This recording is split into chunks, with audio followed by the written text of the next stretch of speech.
So you are discovering now where they are, what they like.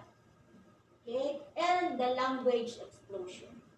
So not only words, not only sentence, they are already very, but others may struggle with the change in role or the need to adjust to a living on a fixed income. Okay? So this person may begin to notice changes in physical abilities related to the process of aging and the onset of disease or disability. So mostly your patient, your doctor should prescribe to you the proper antibiotic, or else they cannot treat the UTI. If the antibiotic is